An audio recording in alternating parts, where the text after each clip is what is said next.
رسول اللہ وہ باتیں میں لینا چاہتا ہوں، میں سیکھنا چاہتا ہوں. فَأَخَذَ بِيَدِي وَعَدَّ خَمْسًا، تو سرکار نے میرا ہاتھ ایسے پکڑا اور 5 چیزیں سرکار نے شمار کروائی.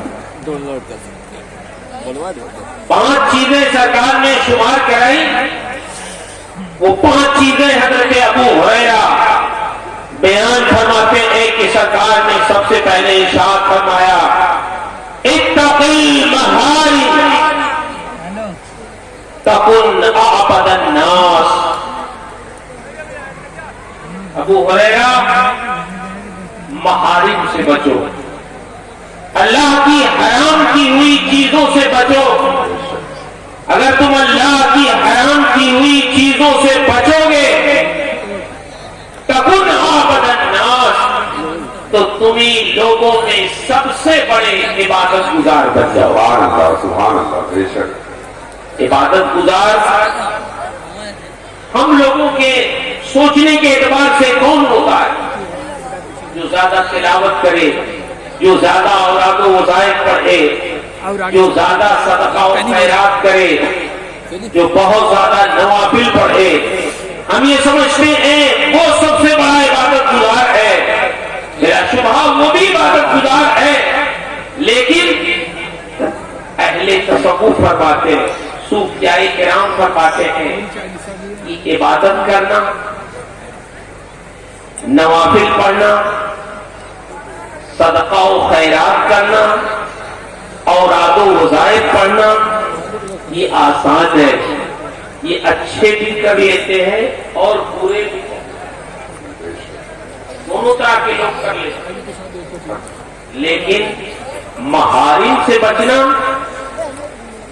اللہ کی حرام کی ہوئی چیزوں سے بچنا، یہ وہی کرتے ہیں، حرام چیزوں سے وہی بچتے ہیں جو اللہ کے محبوب بندے ہو. بے شک سبحان اللہ. نعرہ رسالت، عرصے میں نعرہ ملت، نعرہ تکبیر، نعرہ رسالت. نیکی کرنا آسان ہے، لیکن برائیوں سے بچنا یہ بڑا اہم کام ہے. اگر کوئی شخص برائیوں سے بچ رہا ہے پھر نیکی کر رہا ہے، یہ سمجھ جاؤ کہ وہ لوگوں میں سب سے بڑا عبادت گزار ہے. بے شک محارم سے بچنا، اس کا مطلب کیا ہوا کہ نبی کریم صلی اللہ علیہ وسلم نے ہمیں یہ سمجھا دیا کہ جیسے جسم کی صحت کے لیے 2 طرح کی چیزیں ضروری ہوتی ہیں. اگر آپ ڈاکٹر کے وہاں جائیں، آپ بیمار ہیں، اگر شوگر کے مریض ہیں فرض کیجئے، تو جب ڈاکٹر کے وہاں جائیں گے تو ڈاکٹر آپ کو دوائیں بھی لکھیں گے اور دوسری طرف وہ پرہیز بھی بتائیں گے. یہ چیزیں کھانے کی ہیں، یہ چیزیں کھانے کی نہیں ہیں، پرہیز کرنے کی ہے. ان چیزوں کو استعمال کیجیے گا، ان چیزوں سے بچیے گا. جتنی میٹھی چیزیں ہیں، اب تو ڈاکٹروں نے ایک پرچے پر پیپر پہ اس کو چھپوا دیا ہے، کیا کھانا ہے آپ کو، کیا نہیں کھانا ہے، اس کی تصویریں بھی لگا دی ہیں اس پہ. یہ چیز آپ نہیں استعمال کر سکتے، یہ چیزیں آپ استعمال کر سکتے ہیں. اب اگر آپ لائے دوا بھی آپ نے کھائی اور پرہیز نہیں کیا، میٹھی چیزیں بھی کھاتے رہے، تو جب آپ ڈاکٹر کے وہاں دوبارہ جائیں گے، وہ آپ کی شوگر چیک کریں گے تو پھر آپ کی شوگر کنٹرول میں نہیں ہوگی. ڈاکٹر آپ کی شوگر چیک کرنے کے بعد یہی کہے گا یا تو آپ نے دوا نہیں کھائی، یا تو پرہیز نہیں کیا، یا تو دوا اور پرہیز دونوں نہیں آپ نے کیا. جو میں نے نسخہ آپ کو بتایا تھا، جو پرہیز بتایا تھا، اگر دونوں پہ آپ عمل کرتے تو آپ کی بیماری بڑھتی نہیں، شوگر زیادہ نہیں ہوتی، لیکن آپ نے عمل نہیں کیا. اس کا مطلب یہ ہوا جیسے ہماری جسمانی صحت کے لیے اگر ہم بیمار ہو جائیں تو دوا بھی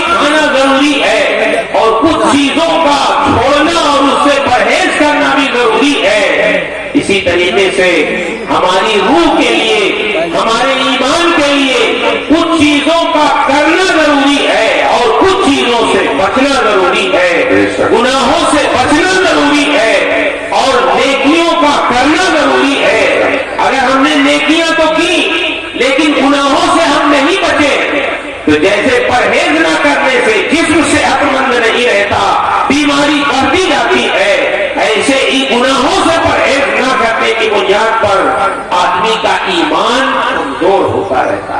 اسی لیے نبی کریم صلی اللہ علیہ وسلم نے اس بات پر زور دیا کہ اتق المحارم، ابو ہریرہ تم اللہ کی حرام کی ہوئی چیزوں سے بچو، اگر تم اللہ کی حرام کی ہوئی چیزوں سے بچو گے تکن عابد الناس، تو تم ہی لوگوں میں سب سے بڑے عبادت گزار بن جاؤ۔ تو عبادت گزار حقیقت میں وہ شخص ہے جو اطاعت و فرما برداری کرنے کے ساتھ ساتھ اللہ کی حرام کی ہوئی چیزوں سے بھی بچے۔ بے شک یہ دو چیزیں بہت ضروری ہیں۔ دوسری چیز کیا سرکار نے ارشاد فرمائی؟ فرماتے ہیں اللہ کے رسول صلی اللہ علیہ وسلم نے ارشاد فرمایا، ابو ہریرہ وارضا بما قسم اللہ لک تکن اغنی الناس۔ ابو ہریرہ، اللہ نے جو تمہاری قسمت میں مقدر فرما دیا ہے، اللہ کی مقدر کی ہوئی تقدیر پر، اس کے فیصلے پر اگر تم راضی ہو جاؤ، خوش ہو جاؤ، راضی ہو جاؤ تو تکن اغنی الناس، تو تم ہی لوگوں میں سب سے بڑے غنی ہو جاؤ گے۔ بے شک اس کو سمجھانے کے لیے میں کہتا ہوں مالدار ہو جاؤ گے، مالدار تو اس کا ترجمہ نہیں کیا سکتا، اس کا مطلب یہ ہے سب سے بڑے غنی ہو جاؤ گے، غنائے نفس تمہیں حاصل ہو جائے۔ کیا مطلب؟ اللہ رب العزت نے جو نعمتیں آپ کو دی ہیں، ہمیں دی ہے، اگر اس پہ ہم راضی ہو جائیں، خوش ہو جائیں تو یہی سب سے بڑا غنا۔ آج آپ غور کر لیں، آج ہمیں نیند نہیں آتی، ہمارے اضطراب و بے چینی کا عالم یہ ہے، لوگ کروٹیں بدلتے رہتے ہیں، پریشان رہتے ہیں، ٹینشن رہتا ہے، بلڈ پریشر ان کا ہائی رہتا ہے، فکر رہتی ہے۔ بات کیا ہے؟ کیا مسئلہ ہے؟ کسی کے پاس معاش نہیں ہے تو وہ پریشان ہے، کسی کے پاس روزی روٹی کا انتظام ہے تو اس کے بچے راستے پہ نہیں ہیں تو وہ ٹینشن میں ہے، کسی کے پاس سب کچھ ہے لیکن بیماری ہے تو اپنی بیماری سے ٹینشن میں ہے، کسی کے پاس بیماری نہیں ہے تو گھر میں انتشار ہے اس سے ٹینشن میں ہے، جس سے پوچھو وہ پریشان ہے، وہ ٹینشن میں ہے، وہ اضطراب میں ہے، وہ بے چینی میں ہے۔ اس اضطراب و بے چینی کا خاتمہ کیسے ہوگا؟ 1400 سال پہلے ہمارے پیغمبر نے نسخہ دیا ہے۔ یہ ابو ہریرہ، اصل تو ابو ہریرہ سے فرمایا لیکن یہ پیغام پوری امت کے لیے ہے۔ وَرْضَ بِمَا قَسَمَ اللَّهُ لَكَ تَكُنْ أَغْنَى النَّاسِ، اللہ نے جو تمہاری قسمت میں فیصلہ فرما دیا ہے، تقدیر مقدر فرما دی ہے، تم اگر اس پر راضی ہو جاؤ تو تم ہی لوگوں میں سب سے بڑے غنی ہو جاؤ گے۔ آج ہماری بے چینی ان چیزوں میں نہیں ہے جو ہمارے پاس ہے، حقیقت میں ہم بے چین ان چیزوں کے بارے میں ہے جو ہمارے پاس نہیں ہے۔ فکر اس کی ہے جو ہمارے پاس ہے، جو ہمارے پاس ہے اس پر خوشی ہمیں نہیں ہے، فکر اس میں ہوتی ہے جو ہمارے پاس نہیں ہے۔ آپ تعجب کریں گے کہ اگر کسی کے پاس کچھ بھی نہ ہو تو آدمی سمجھتا ہے کہ ہمیں تو کوئی پیسہ مال و دولت نہیں ملا، ہم تو بالکل حقیر فقیر ہیں، لیکن میرے بھائی جو اللہ نے صحت دی ہے ہمیں اور آپ کو، کیا یہ کم بڑی نعمت ہے؟ اگر آپ اس کا جائزہ لیں تو آپ کو محسوس ہوگا کہ ایک ایک نعمت ہمارے جسم کے اندر جو ہے اس کی قیمت دنیا میں روپے پیسے نہیں ہو سکتی۔ ہمارے ہاں ایک صاحب کچھ دن کے بعد نظر آئے، نظر نہیں آئے تو جب میں ملا ان سے تو میں نے پوچھا کہ آپ کہاں تھے، نظر نہیں آ رہے۔ ان کا مولانا صاحب آپ کو نہیں معلوم، میں موٹر سائیکل چلا رہا تھا اور میری یہ پلکیں گر گئیں تو اٹھ ہی نہیں رہی۔ میں موٹر سائیکل لے کے کٹے اور یہ میرا گھٹنا اٹھنا پھوٹ گیا۔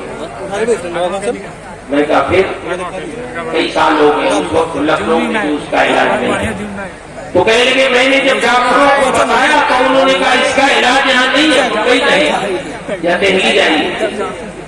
ان پلکوں میں حدیث شریف پڑھاتا ہوں، فقہ بھی پڑھاتا ہوں، لیکن میرا ذہن کبھی اس کی طرف نہیں گیا تھا یہ اللہ، یہ ہماری پلکیں جو گرتی اٹھتی ہے خود سے، یہ بھی تیری بہت بڑی عظیم نعمت۔ آپ غور کریں، اگر یہ پلکیں ہماری خود سے نہ اٹھے گرے، ہمیں اٹھا کے دیکھنا پڑے تو اور کوئی کام ہی نہیں ہو پائے گا، صرف اسی میں ہم پریشان رہیں گے جب تک بیدار ہیں۔ کوئی کام کر سکتے ہیں آپ ان پلکوں ہی کو اٹھانے اور بند کرنے میں لگے رہیں گے، کوئی کام نہیں۔ ہماری توجہ نے اس کی طرف کی، یہ پلکوں کا اٹھنا گرنا بھی کتنی عظیم نعمت ہے۔ ذرا سا متاثر ہو جائے تو اس کے علاج کے لیے آپ لکھنؤ جائیے، ممبئی جائیے، دلی جائیے، وہ بھی ڈاکٹر یہ کہتے ہیں کہ پھر 3 مہینے کے بعد آنا پڑے گا۔ کروڑوں بے شمار انسان ایسے ہیں جن کی پلکیں خود سے گر رہی ہیں، اڑ رہی ہیں، اللہ کا شکر ہے کہ انہیں کسی علاج کی کوئی ضرورت نہیں ہے۔ کیا آپ نے اس پہ غور کیا؟ یہ اللہ کی کتنی عظیم نعمت ہے، اس کا مقابلہ کیا دنیا کے پیسے کر سکتے ہیں؟ ہرگز نہیں۔ اگر یہ خراب ہو جائے، کام نہ کرے، تو پھر آپ دولت بھی خرچ کریں تو اس طرح نہیں ہو سکتی جس طرح ہمارے رب نے آپ کو مفت میں عطا فرمایا۔ اسی لیے قرآن میں اللہ نے فرمایا وَفِي أَنفُسِكُمْ أَفَلَا تُبْصِرُونَ، اے میرے بندو تم اپنے اندر کیوں نہیں غور کرتے؟ میں نے تمہارے اندر اتنی نشانیاں رکھی ہیں، اتنی نعمتیں اپنی رکھی ہیں کہ اگر تم اپنے اندر غور کر کے دیکھو تو تم کبھی ناشکرے نہیں ہوگے، احسان فراموش نہیں ہوگے، بلکہ اپنے رب کا تم شکر ادا کرو۔ ابھی آپ نے بیماری میں دیکھا، کورونا کی بیماری میں ایک گیس سلنڈر لوگوں نے 70 ہزار کے بیچے۔ آکسیجن بیچا نہیں بیچا؟ دیکھا جیسی جس کی پریشانی ہے، لوگوں نے اپنے بیٹوں کے لیے، اپنے بھائیوں کے لیے، اپنے ماؤں کے لیے، اپنے باپ کے لیے پیسہ نہیں دیکھا۔ آکسیجن کم ہے تو آکسیجن کے لیے اگر نہیں مل رہا ہے تو اس کو کسی نہ کسی طرح سے خریدا کہ جان بچ جائے کسی طرح۔ آکسیجن کیا ہوتا ہے؟ سانس پھولنے لگے، آکسیجن کم ملے تو آدمی مضطرب ہو جائے، بے چین ہو جائے۔ آج ابھی آپ مشین لگا کے اگر چیک کریں اپنا آکسیجن صحت بن گیا تو 97-98 آپ کا آکسیجن، یہ 97-98 جو آکسیجن ہے یہ کون آپ کو دے رہا؟ مجھے بتاؤ، یہ آکسیجن کہاں مل رہا ہے؟ سعودی عربیہ کا ایک شخص، اس کی سانس پھولنے لگی، آکسیجن کی کمی ہو گئی تو پھر وہ ہسپتال میں گیا، ڈاکٹروں نے چیک کیا، کہا تمہیں آکسیجن لگانا پڑے گا، جگہ لگا دو۔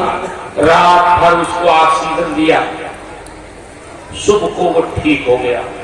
ڈاکٹروں نے کہا تم ٹھیک ہو گئے ہو، اپنے گھر جا سکتے ہو، لیکن یہ بل ہماری ادا کر دو پھر گھر جاؤ۔ تو 600 ریال کی بل اس کو دے دیا۔ اس شخص نے جب بل دیکھا تو وہ زاروں کے دار رونے لگا۔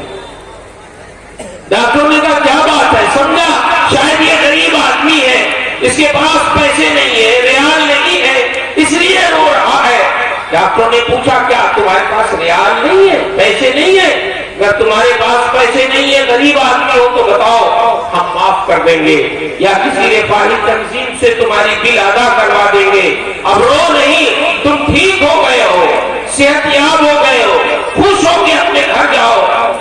اس نے کہا صاحب ایسا ہے میں غریب آدمی نہیں ہوں، میرے پاس الحمدللہ بہت پیسے ہیں، آپ کی بل میں ادا کروں گا۔ تو ڈاکٹر نے کہا پھر کیوں رو رہے ہو، جب تمہارے پاس پیسے ہیں پیسے ادا کرو گھر جاؤ۔ کہا رو اس لیے رہا ہوں کہ آج تک میں نے اپنے رب کی اس نعمت کی قدر نہیں کی۔ تم لوگوں نے ایک رات آکسیجن دیا تو 600 ریال کی بل تم نے بنا دی۔ میں تقریباً 60 سال کا ہو گیا ہوں، میرا رب روز 24 گھنٹہ مجھے ہر وقت مفت آکسیجن دیتا رہا، آج تک میں اس کا شکر نہیں ادا کر سکا، مجھے احساس بھی نہیں ہوا۔ آج محسوس ہوا یہ آکسیجن کتنا اہم ہے۔ اگر مجھ کو آکسیجن خرید کے زندہ رہنا ہوتا تو میری ساری دولت ختم ہو جاتی اور میں زندہ نہیں رہ پاتا۔ میرا رب کتنا بڑا احسان فرماتا ہے کہ 24 گھنٹے مجھے مفت آکسیجن عطا فرماتا۔ سبحان اللہ، نعرہ تکبیر، نعرہ رسالت، درسو بیمار ملت، علامہ مسعود احمد صاحب قبلہ، نعرہ تکبیر، نعرہ رسالت، سبحان اللہ۔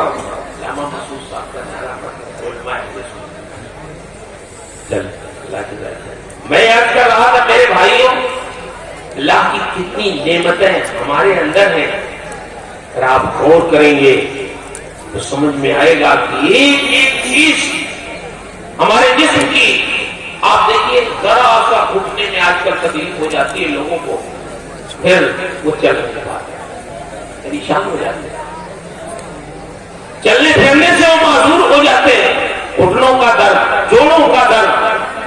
اس طرح کتنی ایسی نعمتیں اللہ نے رکھی ہیں، یہ دل، یہ دماغ، یہ آنکھیں، یہ کان، یہ زبان۔ آپ دیکھیے اگر کسی کو گردہ بدلوانا ہوتا ہے تو صرف تبدیلی کا ڈاکٹر لوگ لاکھوں روپے لیتے ہیں، یہ کہتے ہیں کوئی ان کے گھر کا گردہ دے تو ہم صرف اس کی تبدیلی کا لاکھوں روپے لیتے ہیں، لوگ دیتے کرواتے ہیں، لیکن وہ یہ بھی کہتے ہیں کہ ہم گارنٹی نہیں لے سکتے یہ انسان کتنے دن تک زندہ رہے گا، یہ 10 سال بھی رہ سکتا ہے، 10 مہینے بھی رہ سکتا ہے، 10 دن بھی رہ سکتا ہے، 10 گھنٹے بھی رہ سکتا ہے، اور کچھ بھی نہ رہے، لگا کے انتقال کر جائے، ہم کوئی ذمہ نہیں۔ اللہ نے 2 گردے ہمیں مفت عطا فرمائے ہیں، کبھی آپ نے سوچا اللہ کی کتنی نعمتیں ہم مفت استعمال کرتے ہیں؟ اللہ کے رسول نے ارشاد فرمایا ابو ہریرہ تم اللہ کی ان نعمتوں پر راضی ہو جاؤ جو اللہ نے تمہیں عطا کیا ہے تو تکون من الناس، تم ہی لوگوں میں سب سے بڑے غنی ہو جاؤ۔ لیکن آج ہماری بے چینی ان چیزوں میں ہے جو ہمارے پاس ہے نہیں۔ ایک بادشاہ نے، آپ کو سمجھانے کے لیے مثال دے دوں، ایک بادشاہ نے ایک اپنے وزیر سے پوچھا یہ بتاؤ کہ ہمارے خادم، ہمارے یہ غلام، ہمارے نوکر جہاں چاہتے ہیں سو جاتے ہیں، یہ زمین پہ سو جاتے ہیں، ان کو اچھی نیند آ جاتی ہے، لیکن میں بادشاہ ہو کر شاہی بستر پہ بھی میں سوتا ہوں تو کروٹ بدلتا رہتا ہوں، مجھے نیند نہیں آتی۔ کیا بات؟ بادشاہ کے وزیر نے کہا کہ حضور جو آپ کا خزانہ ہے نا وہ خزانہ آپ کو نہیں سونے دیتا ہے، اسی وجہ سے آپ کو نیند نہیں آتی۔ کہا نہیں ایسی بات تو نہیں، کہا ایک اپنے خادم کو بلائیے، اس کو ذرا سا خزانے کا کچھ حصہ دے دیجیے، 100 دینار دے دیجیے۔ ایک خادم کو بلایا، اسے کہا اس کو 100 دینار دے دیا جائے۔ 100 دینار کی ایک تھیلی منگائی گئی، بادشاہ نے وزیر کو دیا کہ اس کو تم اس شخص کو دے دو۔ وزیر نے چپکے سے 1 دینار اس میں سے نکال کے اپنی جیب میں رکھ لیا اور 99 دینار تھیلی کے ساتھ اس کو دے دیا، یہ کہہ کے یہ 100 دینار ہے، تم اس کو لے جاؤ، بادشاہ نے تمہیں عطا کیے ہیں اپنے بال بچوں کے خرچ پر۔ دینار سونے کا، وہ غریب شخص کبھی دینار دیکھا نہیں تھا، بڑا خوش ہوا، رات کے سناٹے میں اس کو لے کے اپنے گھر آیا، اپنے بچوں کو، اپنی بیوی کو اکٹھا کیا اور اس نے کہا تم لوگ خوش ہو جاؤ، بادشاہ نے مجھے 100 دینار عطا کیے ہیں، وہ میں لے کے آیا ہوں تمہارے لیے۔ خوش ہو گئے لوگ، گھر کے بیوی بچے، جلدی سے وہ دینار ہمیں دکھاؤ تو، وہ دینار ہوتے کیسے ہیں سونے کے، ہم نے تو ابھی سونے کے دینار نہیں دیکھے، وہ دکھاؤ۔ اس شخص نے وہ تھیلی زمین پہ الٹ دی اور سارے دینار زمین پہ گر گئے۔ بیوی نے گنا 99 دینار، دوبارہ گنا 99 دینار، سے 12 گنا 99 دینار۔ بچوں نے کہا امی آپ کو گننا نہیں آتا، ہمیں دیجیے ہم گنتے ہیں۔ بچوں نے گنا 99 دینار، ایک بار گنا، 2 بار گنا، 3 بار گنا 99 دینار۔ اب شوہر نے کہا لاؤ میں گنتا ہوں، اس نے گنا 99 دینار۔ اب جھگڑا شروع ہوا۔ بیوی نے کہا آپ اناڑی آدمی ہیں، جس بادشاہ نے 99 دینار دیا وہ کیا ایک نہیں دے سکتا؟ دیا ہوگا۔ آپ نے راستے میں اسے گرا دیا، کہیں خوشی سے آپ پاگل ہو گئے اور لے کے چلے، اور کہیں راستے میں آپ نے گرا دیا۔ جب 99 وہ دے سکتا ہے تو 100 دینار بھی دے سکتا ہے، آپ نے کہیں گرا دیا۔ شوہر نے کہا ارے بھائی میں اتنا اناڑی تو نہیں ہوں کہ دینار کی اہمیت نہیں سمجھتا ہوں، وہ تھیلی میں تھا، وہ بند تھا، کیسے گر گیا؟ میں بڑی حفاظت سے لے کے آیا ہوں۔ رات بھر وہ لوگ لڑتے رہے، جھگڑتے رہے، بار بار اس دینار کو گنتے رہے۔ صبح ہو گئی۔ صبح کو جب وہ بادشاہ کی خدمت کے لیے آیا تو اس کی آنکھیں سرخ تھیں۔ وزیر نے کہا حضور یہ ہے آپ کا وہ خادم جس کو آپ نے 100 دینار دیا تھا، اس سے بلا کے پوچھئے اس کی آنکھیں سرخ کیوں ہیں۔ اس کو بلایا گیا، اس سے پوچھا گیا یہ بتاؤ تمہاری آنکھیں سرخ کیوں ہیں؟ اس نے کہا حضور آپ نے جو 100 دینار ہمیں دیے تھے، جب میں گھر لے کے گیا ہمارے بیوی بچوں نے گنا، میں نے گنا، وہ 99 ہی نکلا۔ رات بھر ہم لوگ اسے گنتے رہے، جھگڑتے رہے، صبح ہو گئی، کوئی سویا نہیں اس چکر میں۔ اسی نے کہا دیکھا آپ نے یہ خزانہ آپ کا جہاں جہاں جائے گا وہاں سے نیند غائب ہو جائے گا۔ میں نے آپ سے کہا تھا نا کہ یہ جو نیند آپ کو نہیں آ رہی ہے اسی خزانے کی وجہ سے۔ اس غریب کیوں آ گیا؟ یہ سوتا تھا خود پھاٹ سے، گیا رات پر جھگڑے میں رہیں گے، نیند نہیں ہے۔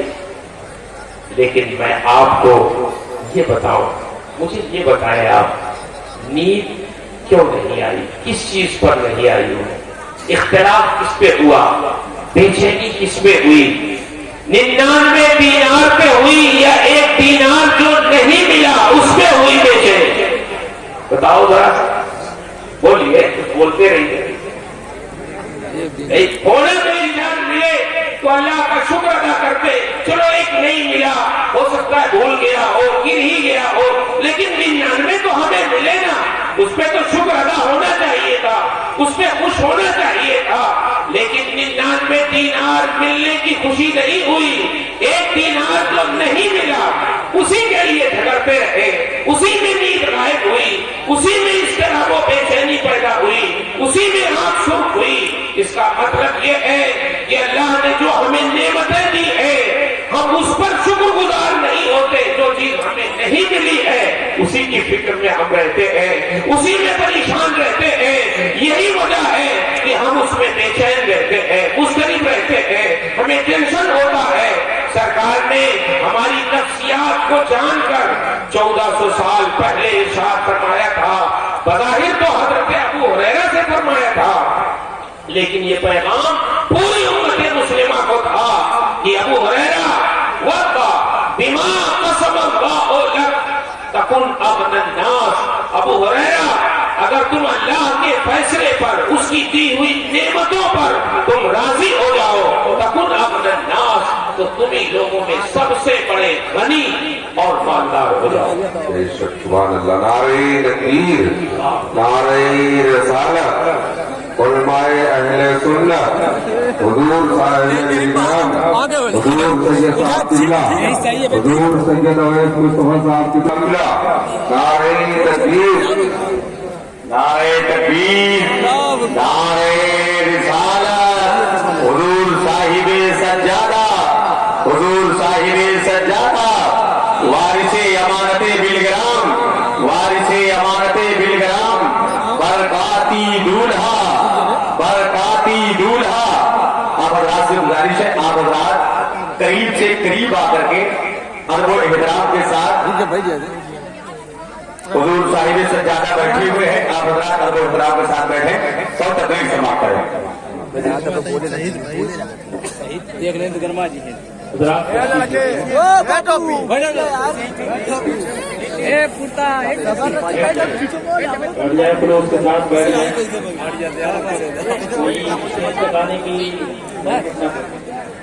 تشریف رکھیے، بیٹھیے. کھائے پی کے پیسہ آنے والا کھائے پی کے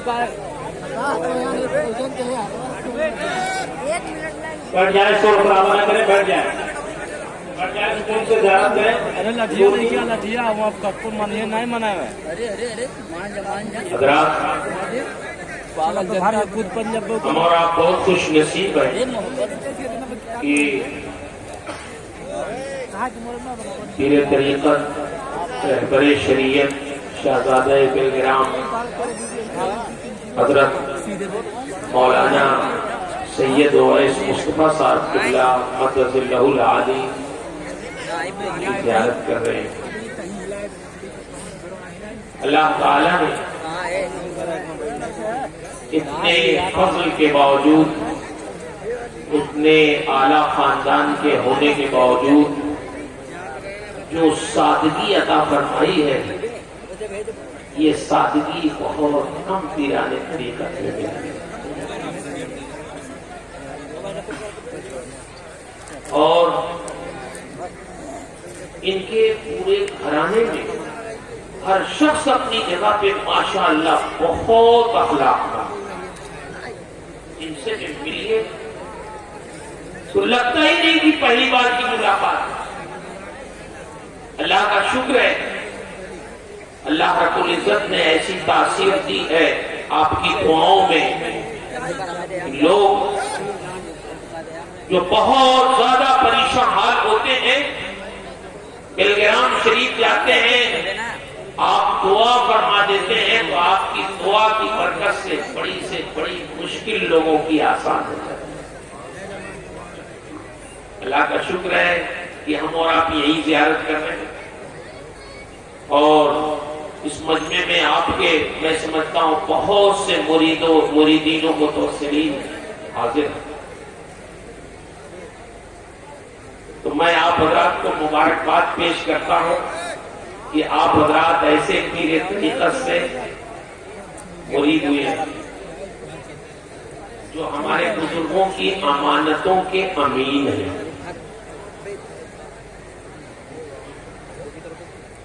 ورنہ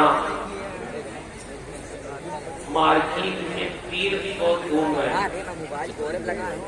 ہم گئے وہاں دیوگھر ایک جگہ ہے، وہاں جلسے میں گئے، لوگوں نے بتایا کہ یہاں ایک پیر صاحب آتے ہیں، وہ نماز نہیں پڑھتے اور نماز نہیں پڑھتے ہیں تو الگ بات، وہ نماز پڑھنا بھی نہیں چاہتے. اور حضرت وہ دلیل کیا دیتے ہیں؟ لوگوں نے کہا وہ کہتے کیا ہیں؟ بات سنیں. کہتے ہیں اس زمین پر ہم کیا نماز پڑھیں، اس زمین پر تو ابلیس نے سجدہ کر کے اس کو ناپاک کر دیا. سبحان اللہ. ہمارے لائق یہ نہیں.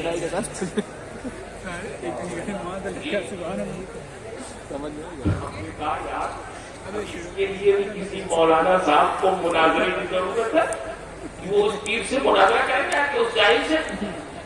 تم لوگ کافی اتنا جلسہ سنے ہو، اتنا زیادہ علماء تمہارے یہاں آتے رہتے ہیں، تو تمہیں کچھ کرنے کی ضرورت ہے. خالی ان کو ایک بات بتا دیں، کیا بتا دیں؟ ہم نے کہا کم سے کم اتنا تو کہہ دو کہ پیر صاحب آپ کے لیے یہ زمین نجس ہو گئی ہے. ارے یہی وہ زمین ہے جس پر سید الانبیاء نماز پڑھتے. سبحان اللہ سبحان اللہ. جس پر صحابہ کرام نماز پڑھتے تھے، جس پر تابعین نماز پڑھتے تھے.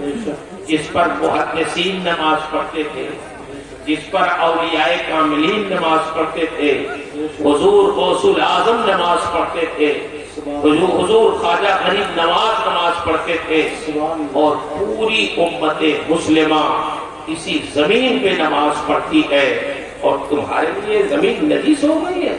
نہیں نہیں، زمین نجس نہیں ہوئی ہے، بلکہ تم نجس ہو گئے۔ زمین نجس نہیں ہے، زمین تو پاک۔ سرکار نے فرمایا پوری ہوئی ہے زمین تیرے لیے سیدھا گاہ بنا دی گئی، اور تمہارے لیے زمین نجس ہو گئی۔ تو ایسے ایسے لوگ بھی گھومتے ہیں، اور افسوس یہ کہ آپ لوگ ان سے بھی مرید ہو جاتے ہیں۔ آپ لوگ کا مطلب ہمارے لوگ اپنی عوام۔ شیخ سعدی نے فرمایا خلاف پیمبر کسے رہگزید کہ ہرگز بمنزل نہ خواہد رسید۔ پیغمبر اسلام کے خلاف جس نے راستہ اختیار کیا وہ منزل مقصود تک خود نہیں پہنچ سکتا، وہ آپ کو کیا پہنچائے گا؟ اس لیے جب بھی آپ پیر تلاش کریں تو سب سے پہلے یہ دیکھیں کہ وہ شریعت پر عمل کرنے والے ہیں کہ نہیں ہے، شریعت کے حدود کو پامال تو نہیں کر رہے۔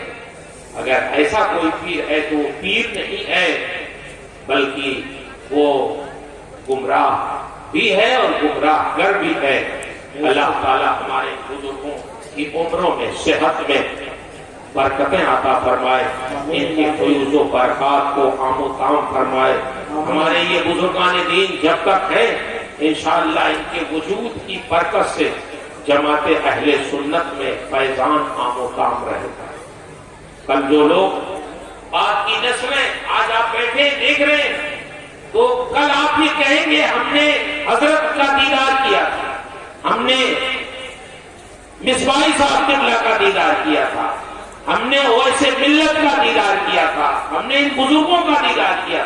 ہم پرائمری میں پڑھتے تھے تو ہمارے والد صاحب ایک جلسے میں لے گئے تو حافظ ملت علیہ رحمہ کا وہی آخری سال تھا، تو صبح کو وہ دعا فرما رہے تھے حافظ ملت علیہ رحمہ، تو ہمارے والد صاحب نے اٹھایا، ہم سو گئے کے بچے تھے، اٹھایا کہا بیٹا اٹھ جاؤ، دیکھو بڑے مولانا صاحب اب دعا کر رہے ہیں۔ تو ہم نے وہ دیکھا تو آج یہ کہہ رہے ہیں کہ ہم نے حافظ ملت کو دیکھا، اس لائق تو ہو گئے کہ کہہ سکتے ہیں کہ ہم نے حافظ، حالانکہ اس عمر میں دیکھا جب ہم بچے تھے، لیکن زیارت کی تو اس لائق ہو گئے۔ کل آپ کہیں گے ہم نے ان بزرگوں کا دیدار کیا۔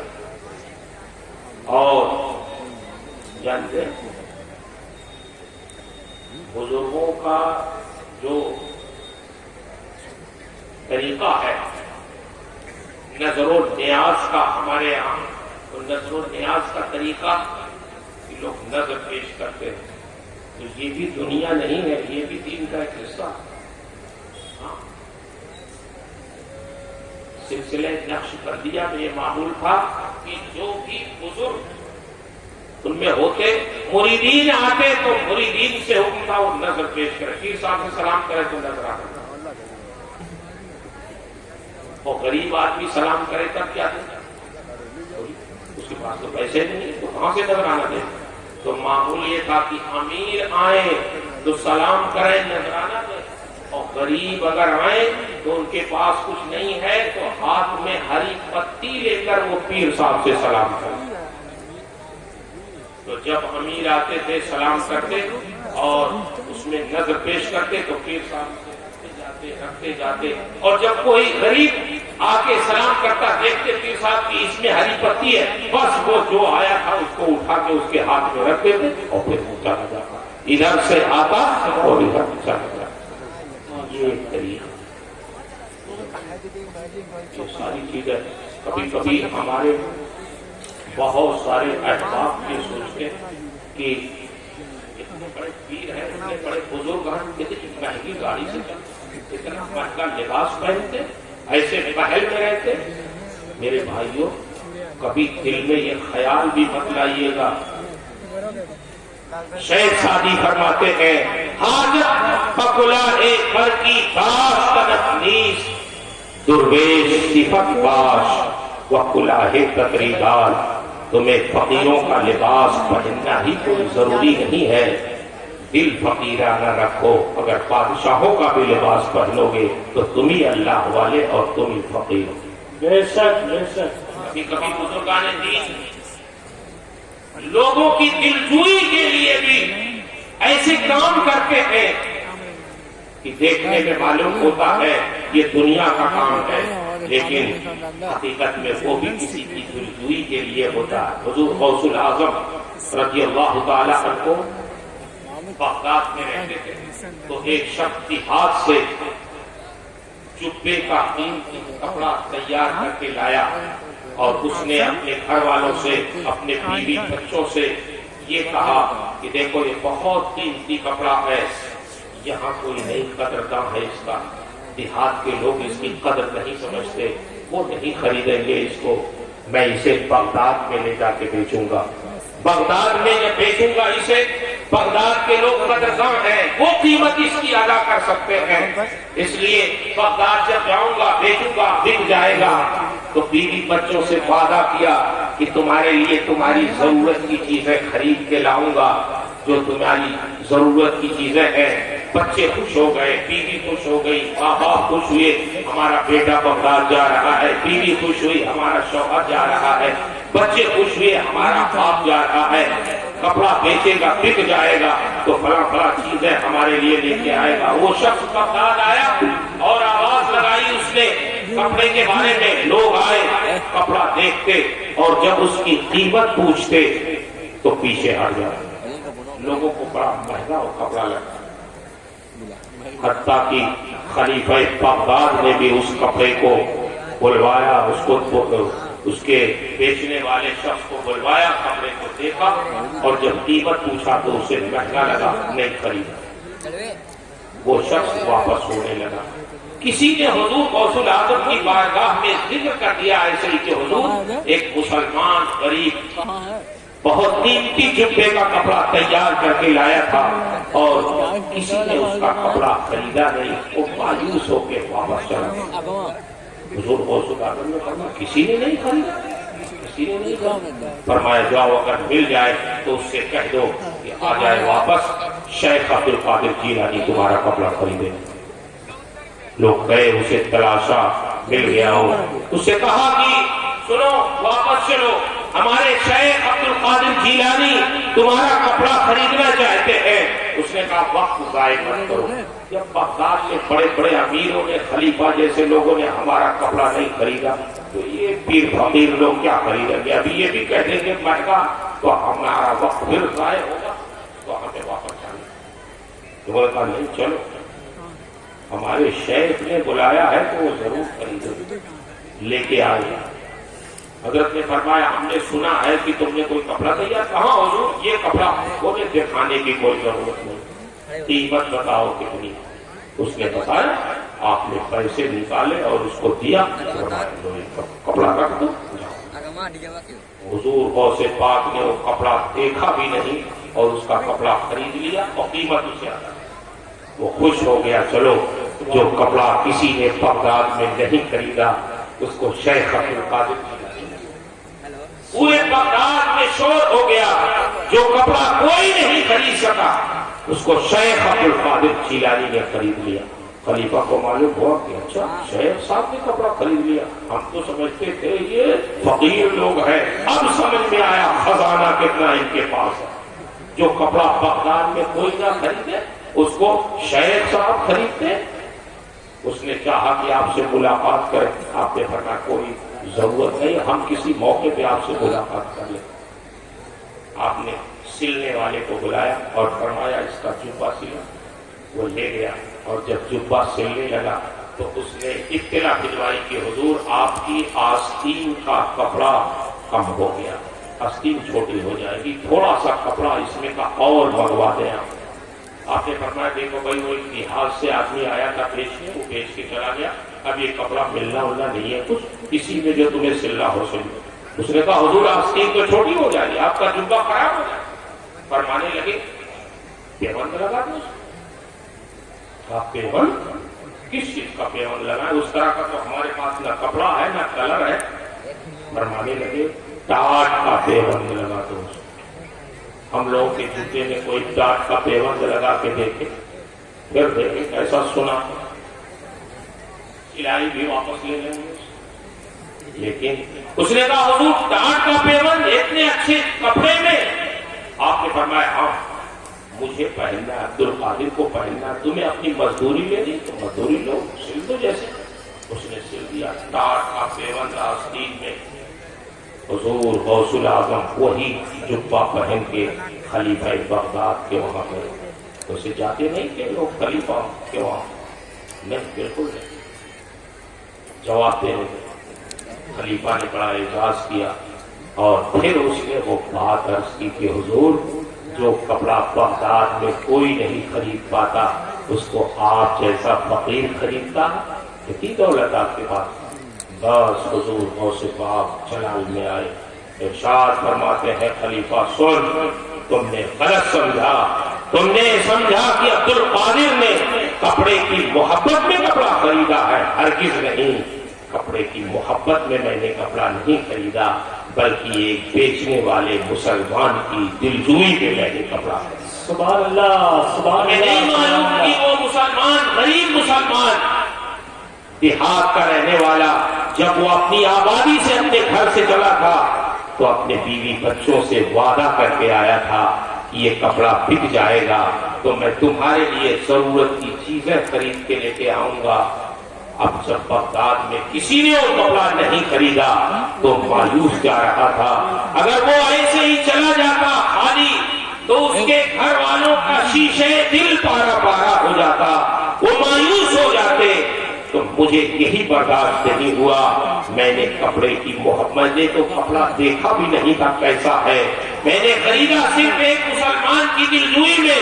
اور اگر تمہیں یقین نہ ہو تو یہ عبد القادر کی آستین دیکھ لے. عبد القادر کے نزدیک جو ٹاٹ کی حیثیت ہے اس سے زیادہ اس کپڑے کی حیثیت نہیں ہے. میرے نزدیک یہ ٹاٹ اور یہ کپڑے دونوں ایک سا ہیں، برابر ہے. کپڑے کی محبت میں کپڑا نہیں خریدا بلکہ ایک مسلمان کی دلجوئی میں میں نے کپڑا خریدا. اس لیے کبھی آپ غلط فہمی میں نہ ہو کہ کسی نے بڑا قیمتی جبہ پہن لیا، بہت اچھی گاڑی پہ سوار ہو گئے تو اب یہ مذہبی نہیں ہے، یہ دیندار نہیں ہے. بزرگ وہ ہے جو پھٹا پرانا پہن کے چلے، بزرگ وہ ہے جو جھوپڑی میں رہے، بزرگ وہ ہے جو پیدل چلے. نہیں، یہ بزرگی کی علامت نہیں ہے. بزرگ وہ ہے جو شریعت محمدی پہ سب سے زیادہ عمل کرے، اس کا دل پکڑا نہ ہو، نبی کی سنتوں کا آئینہ دار ہو. ہمارے نبی وہی اللہ والا ہے، وہی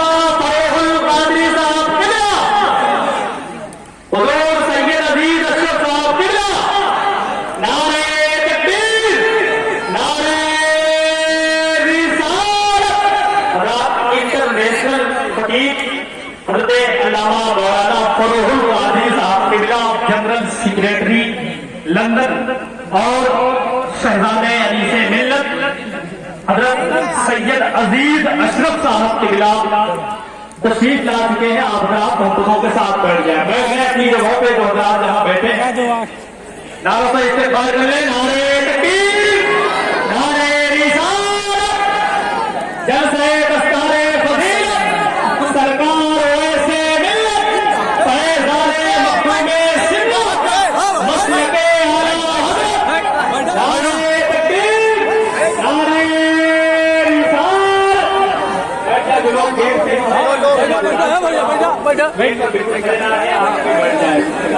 حضرات تشریف بیٹھ جائیں. جو نا اقبال بھائی کی رہا کردہ بانے